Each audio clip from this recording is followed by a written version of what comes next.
आज श्री वृंदावन धाम जाने का सौभाग्य प्राप्त हुआ।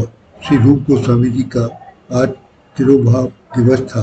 60 गोस्वामियों में से एक प्रमुख गोस्वामी श्री रूप गोस्वामी जी हैं। वृंदावन धाम को चैतन्य महाप्रभु ने दोबारा प्रकट किया था। मुगल काल के समय ये सब धाम नष्ट हो गया था। इसको विधर्मियों ने इसको खत्म कर दिया था। सारे विग्रह को यहाँ से हटा के छिपा दिया गया था। और महाप्रभु जी ने आज से करीब 550 वर्ष पूर्व जब नदिया में अवतार लिया और पैदल चलते हुए वृंदावन धाम आए, तब उन्होंने इसको प्रकट किया और अपने 60 गोस्वामियों को वृंदावन धाम में भेजा और कहा कि सारी जो 64 कोष की जहाँ लीला स्थलियाँ हैं उन सबको ढूंढो, प्रकट करो, विस्तार करो। उसी के अंतर्गत श्री रूप गोस्वामी, सनातन गोस्वामी, रघुनाथ दास गोस्वामी, रघुनाथ गोपाल भट्ट गोस्वामी आदि, कविराज कृष्णदास जी, भूगर गोस्वामी, ये सब वृंदावन धाम में लोकनाथ प्रभु जी आए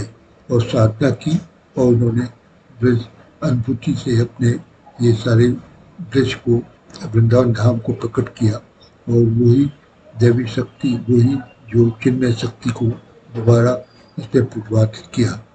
इसीलिए कहते हैं कि नाम, रूप, लीला, धाम और प्रकट ये सब अभिन्न है, ठाकुर जी से अभिन्न है। तो ऐसे श्री रूप गोस्वामी के जो आज तिरुभाव उत्सव के ऊपर हमको जाने का वहाँ वृंदावन अवसर मिला और ये रूप गोस्वामी जी की भवन भजन स्थली तथा समाधि स्थली श्री राधा दामोदर मंदिर में स्थित है।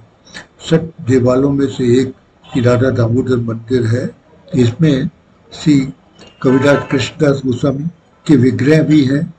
कृष्णदास गोस्वामी ने चैतन्य चरितमृत की रचना की हुई है। ऐसे ही जीव गोस्वामी जी के विग्रह हैं। राधा दामोदर, ललिता जी की सखी के साथ राधा कृष्ण जी की यहाँ पर विग्रह है। और फिर जयदेव गोस्वामी जी के राधा माधव हैं। फिर जयदेव गोस्वामी जिन्होंने कि गीत गोविंद की रचना की और वो इतना प्रभावशाली है कि जब वो गीत गोविंद की एक पंक्तियों को एक मालिनी बाग में घूम रही थी तो वो अपने जगन्नाथ जी उसके पीछे पीछे घूमने लगे थे, इतनी प्रभावशाली है। ऐसी गोस्वामी की भी एक विग्रह यहाँ मौजूद है। जब सनातन गोस्वामी काफ़ी वृद्ध हो गए और वो नित्य उनका नियम था कि वृंदावन से गोवर्धन की परिक्रमा करने जाए, तो एक दिन वो परिक्रमा में थक कर गिर गए।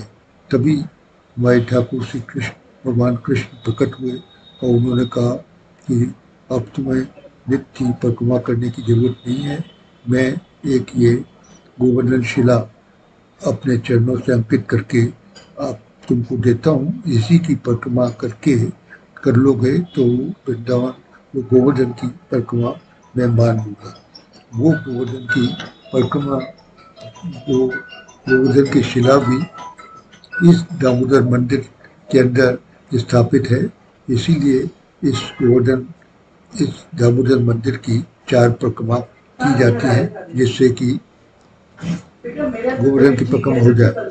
इस्कॉन संस्था के संस्थापक परम श्रद्धेय श्री प्रभुपाद जी महाराज ने भी यही राधा दामोदर में बैठकर अपनी साधना की थी। उनकी कुटिया थी और उसी के कारण जो इस्कॉन के डिवोटीज हैं उन्होंने इस मंदिर के अंदर बहुत इसका जीर्णोद्धार किया है, बहुत इसको सुंदर बनाया है। तो वो उनकी भजन कुटी श्री प्रभुपाद जी की भी है, उसको भी आप दर्शन कीजिए। वहाँ पर भी उनका भी दर्शन हमने किया। और रूप गोस्वामी जी जो उनके पास अपनी एक छड़ी थी जिसको वो लेकर चलते थे, उस छड़ी का भी दर्शन किया है, उसको भी स्पर्श किया। वो भी आप लोग उसका भी आनंद लीजिए।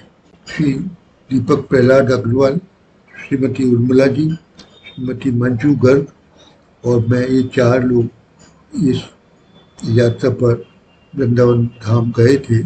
और ये भागवत निवास में भी एक उत्सव था, वहाँ पर हमने दर्शन किए और राधा दामोदर की परिक्रमा करते हुए, दर्शन करते हुए, आरती का लाभ लेते हुए फिर हम लोग उसी दिन शाम को आगरा लौट आए। और ये हमारी एक बहुत ही सुंदर सुखद यात्रा थी और इसका लाभ और भी हमारे साथ के परिवारिकजन और मित्रगण लें, इसलिए ये वीडियो बनाकर आपको भेज रहा हूँ। आप लोग इसका आनंद लीजिए। जय जय श्री राधे।